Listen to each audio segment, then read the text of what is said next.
All right, just a quick lesson on how to do gables, triangles and stuff. You spline in the flat side first, the straight side, you know, whether it's horizontal or vertical, you do that side first.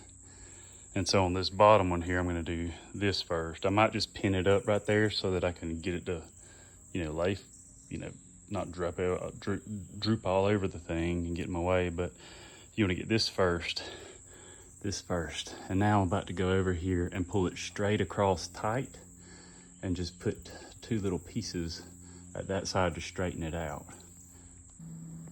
Okay, at this point, after I screened the straight side, I pulled the screen straight across because I'm trying to keep the lines straight. So you pull it across and you can put a piece there, or you could even start at the top and just pull it straight.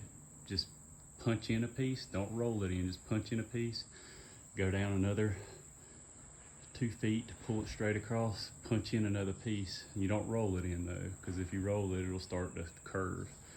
And so now I got that pulled straight across, the lines are even, so I'm just gonna go down each side about every two, well, first I'm gonna split the difference. You can put one in the middle, pulling it over, and then one at the bottom, and then start punching it in halfway between each of those until the spans are about 6 inches long, and then you can just slowly roll that 6 inch long span in, and you won't have ripples.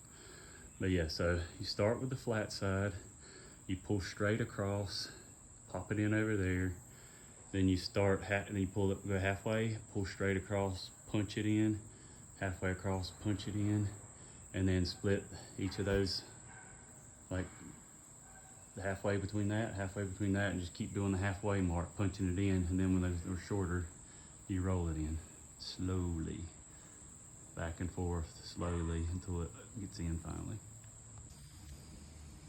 Okay, so see, I've punched it in right there, and then I've punched it in right here. So you see that's a good distance between the two, and then I punched it in at the end. So now I'm just gonna start punching it in halfway there, halfway there. Okay, here's what I mean when I say slow roll it in. So you see I punched it there, punched it down here. Now I'm just gonna slowly go up and down the whole thing, not push it all in at once. And see it's going in gradually. And it keeps there from being any bubbles.